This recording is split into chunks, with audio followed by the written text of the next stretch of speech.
Joe Manchin, president, basically, wrote an op-ed over this weekend revealing that he is not going to support the pro-democracy, pro-voting rights bill that the Democrats have already passed in the House. He's not going to be getting rid of the filibuster. He's not going to be even reforming the filibuster. And all of that's bad. But what's worst is he's gonna lie to you about why. So let's get into the lies, everybody. He had this to say: unfortunately, we now are witnessing that the fundamental right to vote has itself become overtly politicized. I don't know by who, but by somebody. Today's debate about how to best protect our right to vote and to hold elections, however, is not about finding common ground, but seeking partisan advantage. Whether it is state laws that seek to needlessly restrict voting or politicians who ignore the need to secure our elections, partisan policymaking won't instill confidence in our democracy. It will destroy it. So it's overtly politicized. People are seeking partisan advantage, and he gives a few examples.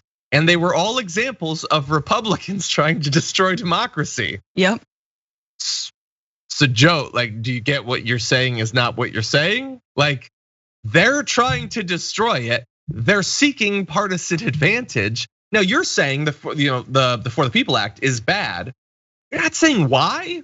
You're not saying what about it is bad. You're just holding it up as the same as all of these different bills that Republicans are passing that are actually stopping people from voting. So, like, both sidesing is bad, but both sidesing when you don't even bother to explain how the other side is arguably similar, that seems worse, Francesca.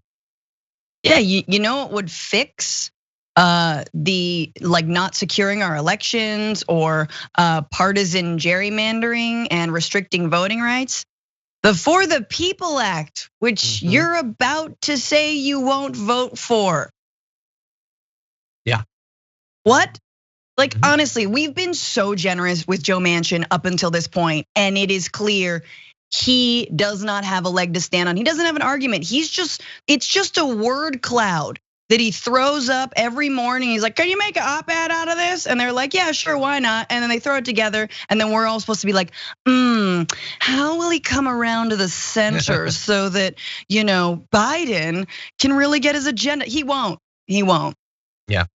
Yeah, and I'll just throw out, I'm not gonna go on a big tangent like I often do, but the center doesn't exist, centrists don't exist. It is not some midpoint between Democrats and Republicans or between progressives and hard right radicals. It is just people that are doing fine and would very much like to continue doing fine. And if you all could not mess with the system that's working for us, that would be great. Could you do that, please? Thank you. But anyway, so after saying it's been overtly politicized and giving examples of Republicans trying to destroy democracy, he goes on to say, as such, I hate any sentence that begins with as such. You can't say as such and not be an a-hole. As such, congressional action on federal voting rights legislation must be the result of both Democrats and Republicans coming together to find a pathway forward. A lot of nonsense words that don't mean anything. Or we risk further dividing and destroying the republic we swore to protect and defend as elected officials. And there's so much wrong with that sentence. So Republicans are trying to destroy everything. I've just listed how. So we need to come together with Republicans. Why would they do that? Oh, but hopefully they should. Because if we don't come together with them, then we risk destroying democracy. It's happening now. Like, you're talking about hypotheticals. They're already passing the bills. The bills have passed in multiple states. And by the way, I think that we rightfully and thankfully a lot of the media have put a lot of attention into the most recent anti-democratic bills that Republicans have passed. But I really want to make sure that everyone knows that it wasn't like everything was cool, and then 3 months ago they started chipping away at voting rights. Things blew before then. They were really, really bad.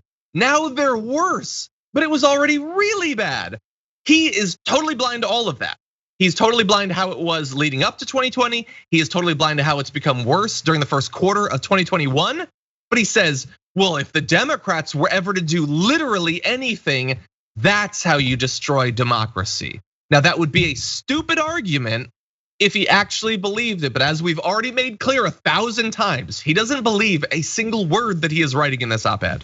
No, but Joe Manchin, I love that he the health equivalent, like a surgeon in an operating room, and there's like a patient with just a knife plunge, like 6 inches deep, and they're like, well, if we remove the knife, the patient might bleed more and potentially die. Like, yeah, buddy, but then you sew them up. That you're supposed to operate. Well, it'd be a shame. It'd be a shame. And as I'm watching this body die, this is the level of like, and cinema echoes the same thing. Well, we can't fix this utterly broken anti-democratic system because we risk the entire thing dying. It's dead, it's going, it's gone. And we know exactly who's doing it. But that is it. Yeah. And so I want to go a little bit further with your analogy. So please, we got this person who is just being stabbed by a Republican. Stabbed here, stabbed in the neck, stabbed there. And a couple of Democrats are like, hey, I think we should ban the stabbings. And Joe Manchin's like, hey now, stabbing has become overtly partisan lately. We need to get the stabbers over with us, because if we were to just ban it, well, that would really be dangerous to your blood flow. No, that's not how it works. Yes, we need bipartisan stab wounds. I think that's important. We come together to keep stabbing, maybe a little less. Maybe. Anyway, a little bit more from his op-ed. Yes, this process can be frustrating and slow. It will force compromises that are not always ideal, but not always ideal. We're talking about people's ability to vote. But consider the alternative. Do we really want to live in America where one party can dictate and demand everything and anything it wants whenever it wants? I have always said, if I can't go home and explain it, I can't vote for it. And I cannot explain strictly partisan election reform or blowing up the Senate rules to expedite one party's agenda. Okay, so consider the alternative. Do we really want to live in America where one party can dictate and demand everything and anything it wants whenever it wants? So he's saying, if the filibuster wasn't there, then the Democrats could have anything they want whenever they want. Well, sort of. They would still need the majority in a system that is designed to make it as difficult as possible for the Democrats to have the majority in the Senate, even if they represent 51, 55, 58% of the actual population. Right now, though, what we do have, not some hypothetical, some like political philosophy class exercise, is one party can say no to anything they want. That's not a hypothetical. That's what we have right now. That is what you are fighting to continue. And they don't even need the majority to get that. They could have, 38% of the population and still have enough seats in the Senate to block literally anything that they want at this point. So again, what he's saying would be dumb if we believed that he actually believed any of it. No, I mean, and it is painful, because if and when Democrats lose the Senate, the minority of Democratic senators will still represent more people than Republican senators do. As it is now, 50-50, Democrats represent, I think it's something like 40 million more Americans. How is that democracy at all? So once again, the Senate is undemocratic, but the Senate rules are even more undemocratic, and the filibuster being one of those many things. And the other thing about this op-ed that got me was the fact that he goes into defending the John Lewis Voting Rights Act as if the John Lewis Voting Rights Act, which restores basically the Voting Rights Act of 65 that was gutted by the Supreme Court in 2013, that somehow that is where we should focus our energy, because that does have a chance of being passed by Republicans in the Senate. No, it doesn't. Oh, Lisa Murkowski's on board. Nobody likes Lisa Murkowski. Lisa Murkowski is on the outs at this point with the entire Republican Party. And also that voting rights bill is actually different. That is explicitly about discrimination in the South, essentially. And the For the People Act is far more sweeping, it's broader, it is about gerrymandering, and it is about dark money. And so this is what we gotta go to, man. Who are the people? And it's not just Manchin, it is other Democrats, and it's not just Sinema, right? It's other Democrats who are sort of using Sinema and Manchin as cover, who also don't wanna rein in dark money and campaign finance spending, because otherwise they would not get as much money as they do and might not win re-election. Yeah.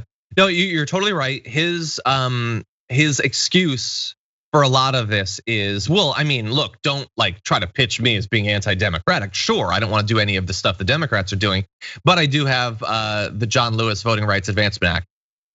which doesn't do 99% of what's in the For the People Act. And all those bills that have passed in Republican legislatures would be allowed to stand. So it doesn't do that. And it can't pass. Because so Francesca mentioned Lisa Murkowski. The reason she mentioned Lisa Murkowski is the only Republican that has signed on to it. Like he says, well, we got 7 votes for the Capitol Commission. You get 1 for this, dude. So he says, don't get rid of the filibuster and don't do the For the People Act. Instead, put this forward to a vote where it will be destroyed and not actually pass. So we will get nothing. We will get absolutely nothing. And by the way, like we're really fast. People who do this, who comment on politics, have ups and downs in terms of their optimism for the future. Maybe I'll regret saying this in the future, or maybe I'll change my mind. This is over. Like this is all done and over. They're gonna make winning in the Electoral College impossible. Like they're going to be able to do it in enough states where they are going to make it so difficult to vote that, I mean, before the Democrats needed to have a fairly overwhelming majority. Now it will be an impossible majority. And by the way, even if they do somehow get people to vote against the multitude of voter suppression efforts, they are making it incredibly easy, including in Texas, by the way, to just overturn the election. They will just do that. And by the way, that's on the state level. Like with the way that the Democrats are blowing this, and Joe Manchin is the single most important part of that, they're gonna have the Senate and they're likely gonna have the House. They're not gonna certify a Democratic win, even if somehow, like in 2024, somehow they win. They're not gonna win. That's a really dark road. But like that is the road we're on. We can lie about that, and there's things we can do to try to help. But like, I really think we're going into a very, very dark place. John, you're so pessimistic. Oh my God, I feel like if we just use The Secret and just project democracy, we'll get there. Like Kamala Harris does. Oh no, look. This is what I'm saying, and I name her specifically. She had like an op-ed in the Washington Post, and it's like, ooh, the headline's like, Kamala's ready to fight for voting rights. Really? When? Now, can we see it? Have you rolled up to West Virginia? Are you there? Are you guys campaigning? Are you talking to grassroots organizations? Are you trying to primary Joe Manchin in a grassroots way, not in a like, we're gonna swoop in and send some random like out of touch person to primary him? No, like what are you doing about this, right? And I don't see the fight. And look, one of my favorite characters of the Trump administration is a guy named Walter Schaub, who was the head of the Office of like Ethics, which I didn't know we had an Office of Ethics, and he resigned very early on. It was very funny, and because he was like, "This is terrible," Trump is terrible. The guy tweets recently like, "The window to prevent fascism is quickly closing." We're talking about a lifelong bureaucrat being like, "Yeah, we got real fascism coming. It's happening very soon, and we need to take this seriously." And like, if those kinds of people are sounding the alarm, especially on voting rights and on democracy, what are we doing about it? So again, don't let us not cede this territory to the center, so-called center, to moderates, to liberals. They're not doing enough. Grassroots organizations have always been at the forefront of this.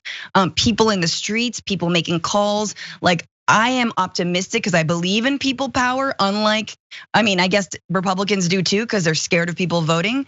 But it's bleak. I agree with you, John, but I also feel like we need to actually push back and not wait for people like Kamala Harris to do it for us. Exactly, yeah. So I guess to some extent, Joe Manchin is at least a reminder that like on this dark path that we're on, the people who have put us there, the people who are not stopping us from continuing down it, are not all Republicans. Some of them are Democrats. Some of them aren't Democrats or Republicans. Some of them might say things that sound good occasionally. Some of them, like Dianne Feinstein, forget which party they're on, Yeah, that's true. Forget among other things they forget.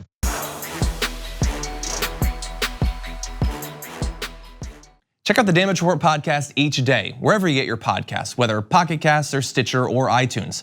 You can join me as I give you the news and stories you want, with a range of co-hosts and interview guests jumping in on the fun each day. Again, that's the Damage Report, wherever you get your podcasts. And if you get them at iTunes, don't forget to rate and review. Sometimes I'll read them live on the show.